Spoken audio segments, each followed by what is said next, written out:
Happy June 29th, 2020. My name is Christopher Saunders, and this is the Connecticut Sports Talent Show, where we talk all things talents in Connecticut.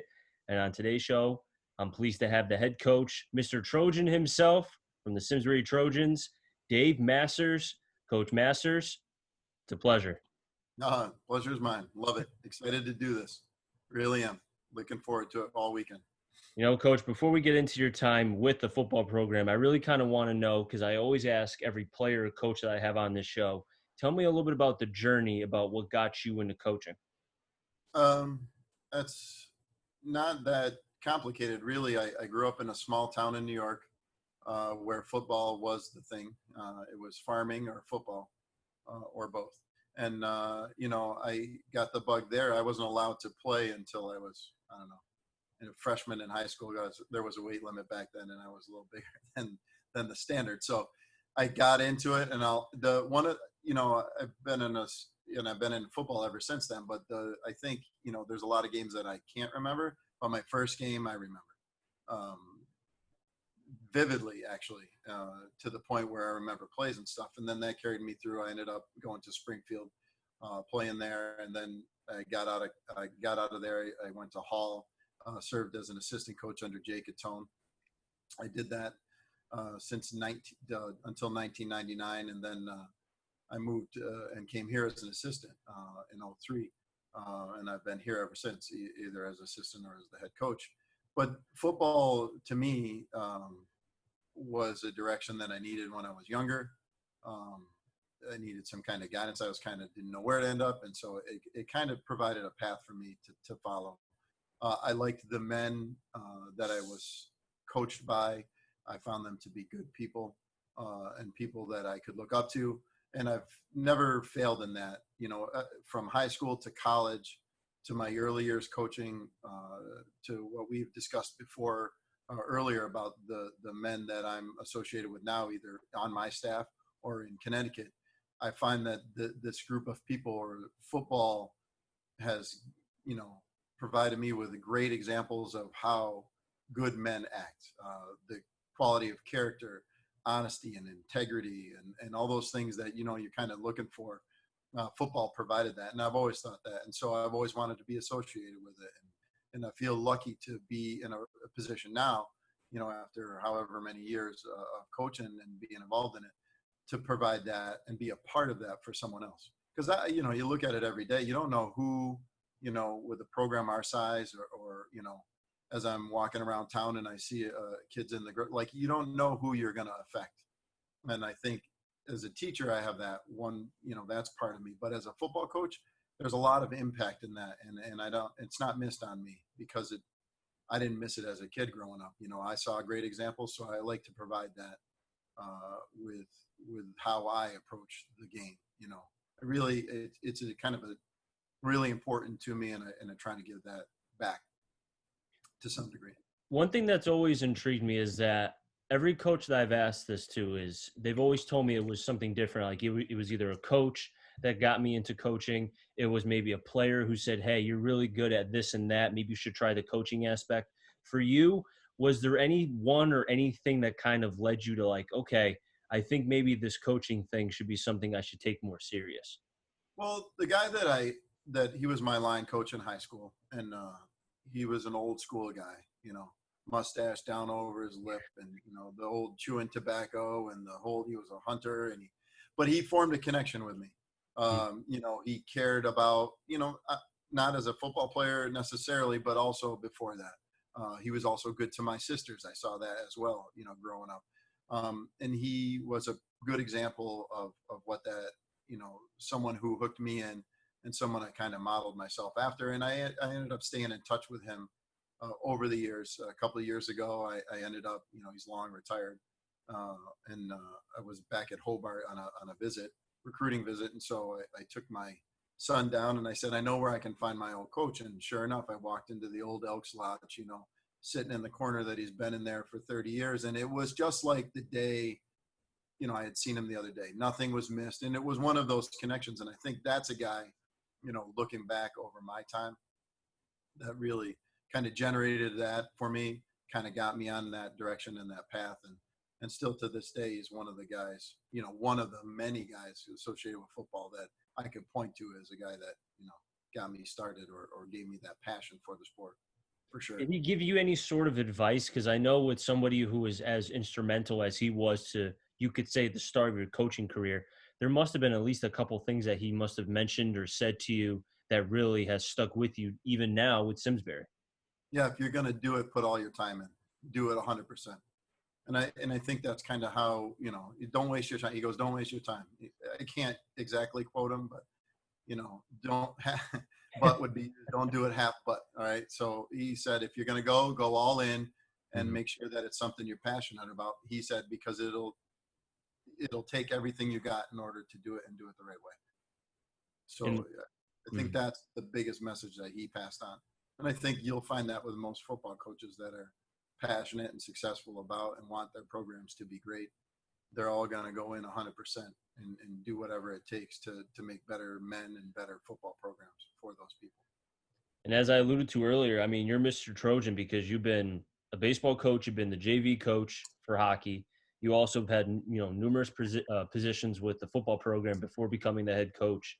So, do you think because you've kind of gone through, I mean, you've been everything known to mankind amongst the high school. So, do you feel like because your face has been a part of different sports, but also you allow the athletes to see who you are, that's allowed you to show, or I should say, rather have different connections with different players? Yeah, I think that, going back to when you know, before I became the head coach, I spent a couple more years in baseball and then this kind of takes away everything else. And there's not really that much time, but when you're doing multiple sports, I think you get to see athletes in it because I've had multiple football players that were baseball players, or I had football players that were hockey players, and we had those.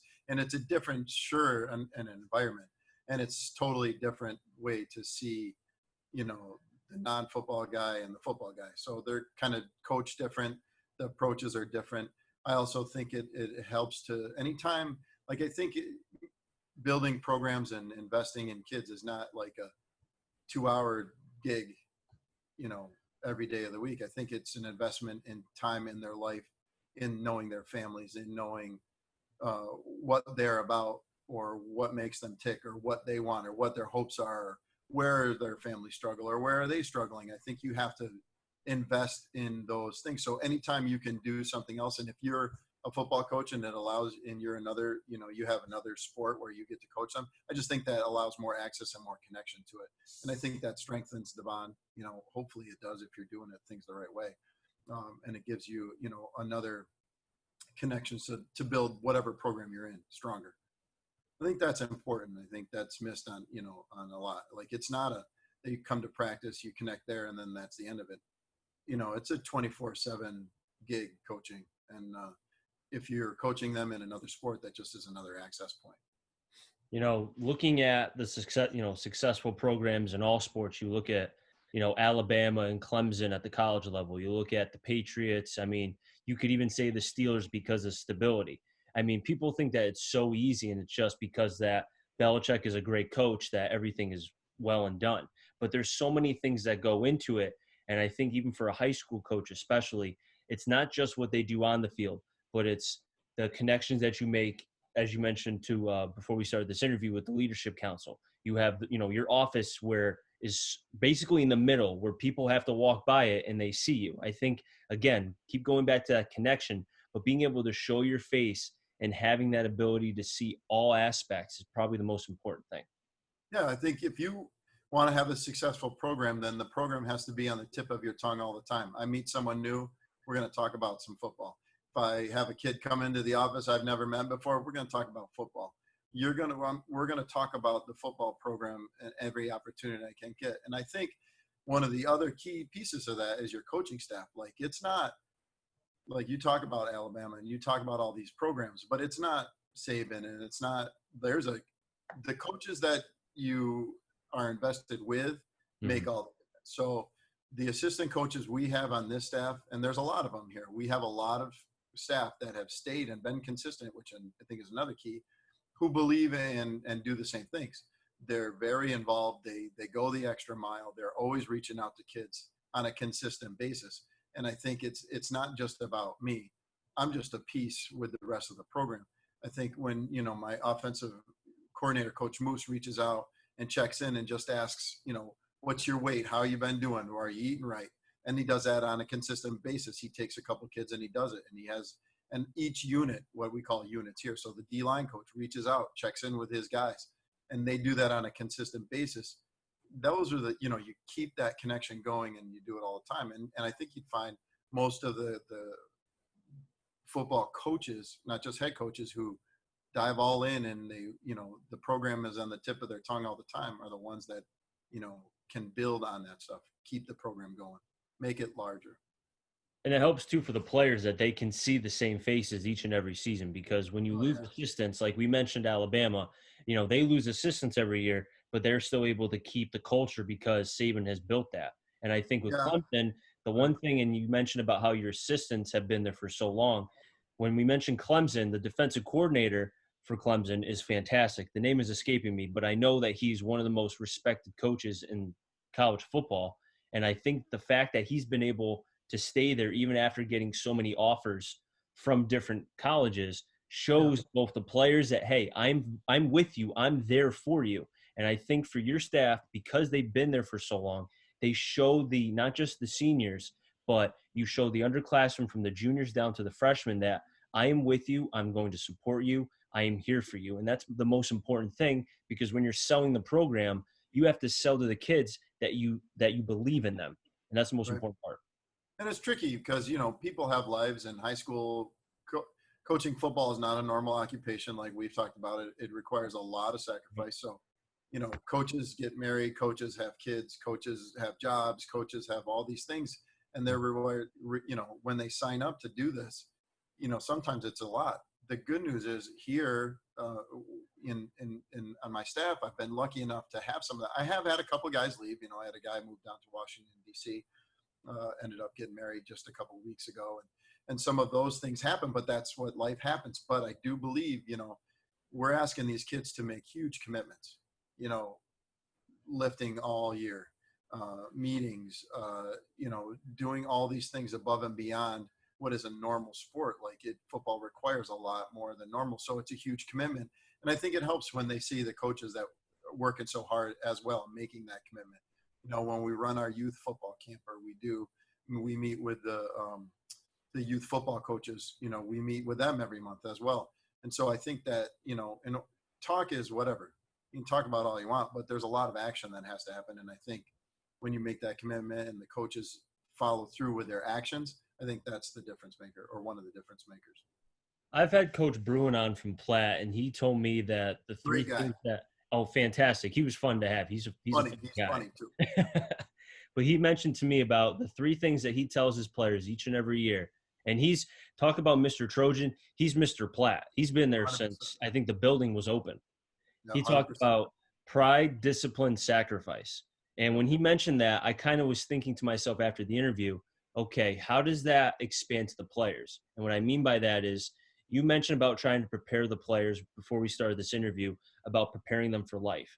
Well, having structure and being able to do classwork at this time, weightlifting at this time, the preparation, even if you don't play college football, it still prepares you for life, because not everything is going to be given to you. You have to work for it, and you need some sort of structure. Yeah, it's hard. And so in order to get through that, a lot of it is, you said we have all these, really we're pretty consistent on what our expectations are, and they don't change year to year, but there's a lot of them. We're trying to raise the standard here, and we've elevated things. And so we've given them, things to focus on, and different, expectations throughout the year, but they're consistent. And so they kind of learn to adapt to those and come to expect them. I do agree. Like, you give kids things to focus on, like, 3 words to focus on are, we have the same thing. I guarantee Southington has the same thing. Hall, Conard, they have the same thing. They give kids consistent, good programs give consistent expectations, and then they hold up to them, and they give them goals, and they give them targets, and they give them different paths. And our job as coaches is to help guide them through all that stuff and have them reach their potential. Whatever their potential is, however good they're going to be, our job is to get them to to meet and exceed that potential if possible. And that's not just at the end of their 4 years or at the end of their senior year. It's like we talked about before. In 10 years, come talk to me about that kid, and let's see where he is. Have we done a good job helping him prepare for that next step after this? Because I think no other place in high school, Mm-hmm. Athletics or academics, can something do it as well as football. I really, truly believe that. I think football is an excellent tool to create character, to create discipline and dedication, commitment, and really forge connections. So I think that's, kind of the magic. I get talking about this stuff all day. You're kidding me. I mean, football, I feel like, and again, I never played football. I didn't have the build for it. I was a baseball player and a soccer player. Yeah, I mean, I was recruited. Everybody has the build for football. Well, I could have been the kicker. I was asked to be the kicker my junior and senior year, and I There you decided go. to stick with soccer. But looking back, I would have loved to play football, not because I think I would have been good at it, but just to kind of be around that atmosphere, that culture. And even though, because I went to Sacred Heart in Waterbury, and we were not very good until I think my senior year in football. But still, the point I'm trying to make is, I knew that there was different cultures with each team, but also knowing that football has a certain build and how it prepares you for life. And at that point at time, in time, I was a very immature kid, and I could have used that more than maybe what I was getting in soccer. Yeah. I mean, I think you can get that from a lot of sports. I Mhm. mean, you really do. But like we talked about before, football is kind of 24/7, can be 365. It requires an awful lot. It just, and so it helps foster that as well. And then, I had a unique experience. My son was a quarterback for us in 2017. And when we reflect, like, we had a good year that year as well. And I don't really remember, it was a stressful year, trying to win. Your son's the quarterback. There's a lot going on in there. And so we reflected even just recently, a couple of weeks ago, about Mhm. how great that year was. And we didn't, the winning was great, but there was also, he talks about his connections with his friends, and that core group. Like, he doesn't always hang out with them, but when they come back into town, they always get together, and it's helped make that connection and build that stuff. And so that has fostered, even, I get the inside perspective from him because I still get to talk to him about it, what that means, what football meant to that group, and the groups that have either, before him or have preceded him, so as well. So it's a nice look, and I do agree. I think it does foster that better than a lot of things. The 24/7 approach that you've had and being able to kind of instill the proper structure with the players. I mean, the last 4 years, 27-15, you won 15 or last 17 games. And then what you accomplished in 2019, going 10-2, you were the fourth seed in the Class L tournament. You beat Cheshire in a very exciting game. And then that win over Cheshire was the first win for Simsbury in program history. And making the playoffs was the first time since 2009. So when you're breaking down all these doors, and you're creating new opportunities and new kind of goals, do you feel like now that what you've been doing as far as the head coach is starting to show the fruits of your labor? Uh, I think what we've been doing as a staff, like from the leadership council to the, having a strength coach that's 24/7, to having a great offensive coordinator, to a great defensive coordinator that have been consistent, to having assistants that have done it, to focusing on leadership and the character and the commitment and the brotherhood. I mean, that's the mission, right? You set a path, you write a goal. Even for coaches, what do we want to accomplish? How do we think we can get there? What do we need pieces to have in place in order to do that? You can win based on talent football games. Can you do it consistently and build that over time? I think it requires some foundational pieces. And I think those foundational pieces get, you don't see the fruits of that 3-4 years, and then where are we at right now? We had a great year. We had great football players. We had, things that went our way. Uh, we had a lot of things that we really worked hard for. So we're hoping that the pieces that we are putting in place and doing on a daily, weekly, monthly, yearly basis can carry us for success, because that's kind of the end goal. We want to win football games here. We want to create good young people. We want to do it the right way. We want to have our community be proud of us. We want to have our school be proud of us, because we win football games, yes, but because we represent the town the right way as well. So we're interested in that piece moving forward. We're interested in setting, raising the standard of football here, but also as the program. We started off, we were talking about with that first meeting I had when I took over as head coach, that small number, and now we're a much larger piece. Well, that much larger piece also has a responsibility.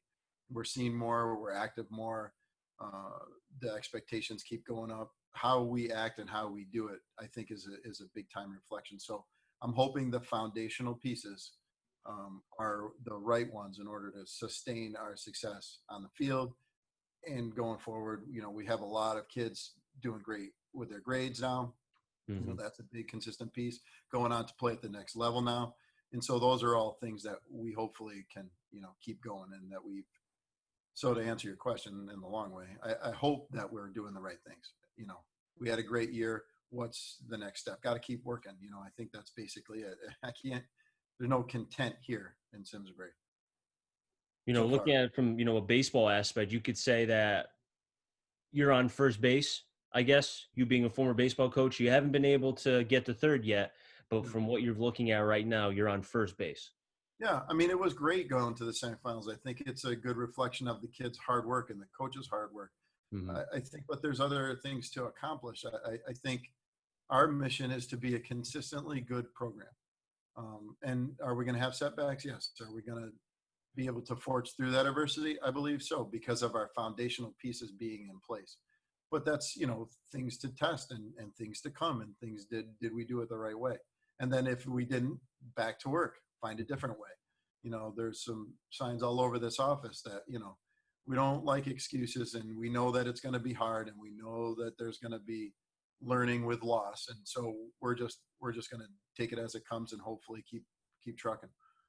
The benefit of being able to have the program that you've been able to build thus far, and just the few years that you've been there, you mentioned to me before, and I can't wait to watch this, the Inside Trojans football on YouTube. Yeah. You also have a TV crew that broadcasts the games. You have radio. I mean, you have all this outreach, especially now because of the way social media is, and then potentially with, depending on how this whole pandemic is going to turn out, with football allowing some fans, no fans, all the fans. I mean, it's going to change, I think, every week. But the reason why I bring that up is, at the end of the day, you have community. And I think you've been able to distribute so much goodwill amongst the community that now they back you up. And I think that only will make the program that much more attractive for you and for everyone else for years to come. Well, that's the hope. I mean, we do a lot of that stuff, and that's, by design, from the coaches show or TV show and Mm-hmm. to the radio stuff. I mean, we want to put Simsbury Trojan football out there, and we want people to get behind us, obviously, because I think it's impactful to help build the program. It's helpful for us to connect with the community and the businesses and the different families and the people that have been in this town for a long time. We want people to be proud of the football program and what we represent, and we try to do it the right way. So that's all, the social media, the Twitter and the Instagram and the TV show and the radio and all those things are designed to give people an inside look and show people, what we're doing, how we're doing it, how important we feel football is, why it's different, what makes it special. Here are a couple players, when they're interviewed in one of those interviews, it's a good reflection of what a 17, 18, 16-year-old person with goals, objectives, determination, is on a path, is focused, can go. And I think those are good for the community to see. It's not, whatever their negative version is of a football player or a teenager. I think it's a good insight into what they can be, what they are really. And I think the football, giving that insight and that that inside information to how the football program runs is another way to do that. We do some newsletters, we do anything that we can to just show people how we're doing it, why we're doing it, and what we hope to accomplish. I think is good for football programs in general, because it is, it does get a little negative. People perseverate on the injury pieces of it, which I wish they wouldn't, but they do. And you got to kind of try and balance that out. What great things can football do for a young person in high school? Okay, here it is. And this is what you can expect from the game of Mm-hmm. football. I think So, it's hard too, because people, especially nowadays because of what we're in right now. Everybody wants to look at the negative. They want to get the, oh, I got you there, or Mhm. this happened a couple years ago. Like, and I think especially looking just at the game of football itself, a lot of people want to just look at the negatives, and I think there maybe I don't know if there's more positives, but maybe the positives, even if they're far and few between, kind of outweigh the negatives. You know? Oh, I think they do. I think there's way more positive in this sport. I think the negative grabs more attention. I think I agree with you to some degree, but I do. And then I think that's our mission as football coaches in the state of Connecticut. We have a great thing that we're a part of. I think we need to let people know about it. I think what we see, we need to tell people about, like the kid that comes in and never played football and maybe has issues and things that football helps them overcome. They all of a sudden are more confident. They're doing things that they hadn't done before, and they blossom as a senior year, and then they go on to be great men. Like we're trying to also build our connection with alumni and bring alumni back who have done some great things and successful things. And I'm not just talking like changing the world. I'm talking about like a good husband or a good community person who's started a business or does some nonprofit or works. Like those are good connections too, but Mm. they have, that's what football can do. And so we try to tie all those pieces back together. I think the positive totally outweighs the negative in terms of what football can do for a young person. 100%. I don't And, think I'd be doing this job, or any coaches that you talk to, or any football coach, you mm. know, who does things the right way, which is most of them, as we talked about, as far as I know, and I've had wants anything less than that. I think that's the mission for most people. You know, the two things that have jumped out to me in the times I've done these interviews is how much passion that the coach has, depending, and it doesn't matter what coach I'm talking to, that they have to want to see the best for their player, not just within the program, but after, like you mentioned, 5, 10 years down the road, but also the community aspect. I mean, the one coach too that kind of, started off the community aspect for me was the coach at Benell, Coach Jenkins, Ty Jenkins. Mm-hmm. And he came in late and they maybe didn't have the best of years, but for him, he was laying down the foundation. He was trying to build the culture first, and then like you did your first couple years, now you're seeing the benefit of that, and I think he's going to get that as well. And the reason why I bring that up is I think the community aspect, all the way from, you could say, the pipeline of the youth programs all the way to high school, that's the most important thing, because at the end of the day, these are just high school kids. They're 15, 16, 17, 18 years old. And I think some people kind of forget that, thinking they're pro athletes. They're not. No, they're not, and they shouldn't be expected to do it. You should set expectations. You should set standards, and you should hold them accountable to that. And we want to win football games, but there's a lot of important things that go on in those years in high school, and Mhm. you're just one of the resources you got to provide access to help get them through that. Like I feel like that's our job. I think football is great at providing that kind of guidance and steering. I know 16 men on my football staff believe that.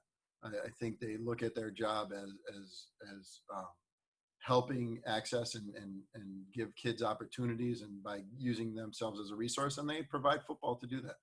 And so I think that's generally what I think good football programs and good coaches will do for their players. Coach, I've respected your program from afar, and I really do admire what you guys have done. And even though I haven't been able to broadcast a game of you guys just yet, because I'm all the way up in the NVL, I do like what's going on, and I think what you have is something special. And I have a feeling, and again, I kind of get these hunches every now and again, but I think Simsbury, there could be something special going on in the next couple years. So I think Yes. people who watch this and people who watch Simsbury football, or even are on the opposing side, I would be prepared, because I think something could be coming up in the next couple years. Well, I mean, we're gonna approach it like that. We're gonna approach that. We want to keep building, but not all success is seen. Not all failure is bad. You're gonna learn a lot in loss. So we're just gonna. I can promise you one thing that we'll do is we'll work pretty hard at accomplishing our goals. We'll try and meet our own standards and expectations, and we'll keep plugging along at it. I can promise you that much for sure. But football is a tricky thing. So you've got to be able to roll with some setbacks and some adversity. Current situation, our mission is to come out of this restriction and guideline better than Mm. anybody else. We want to be able to have our pieces in place, and we can hit the ground running when things get, I don't know, normal, I guess, again, if that ever happens. But that's our plan anyway. Well, I appreciate the words. I really do. I think that we take a lot of pride up here in trying to do just that. I don't doubt that I don't doubt that you won't, you're going to be prepared. I think that you and the staff are ready for everything and then some. And if I can make it to a game, I'll definitely swing by Oh Simsbury and yeah, give you let me guys. know you're coming. We'll take care of it. That'd be great. Yep, that's good stuff. But Coach Masters, I really do appreciate you coming on. I know we missed on talking about the players that you have in the program and so forth, but hopefully you can come on in your future. And maybe before the season, we can hit on some of those guys because, I mean, Yeah. season's just around the corner. Yep. I have a lot. I do have some junior, some guy rising seniors that were part actually of some quality youth football program stuff here, and they're really, I got some talent there in that class. So yeah, I'll be excited to talk about them. That'd be great. But hey, thank you again for coming on, Coach, and hopefully you and your family can stay safe. Yeah, you too. Take care. That'll wrap things up in the Connecticut Sports Talent Show. So until next time, as always, stay safe and enjoy the rest of your day, everybody.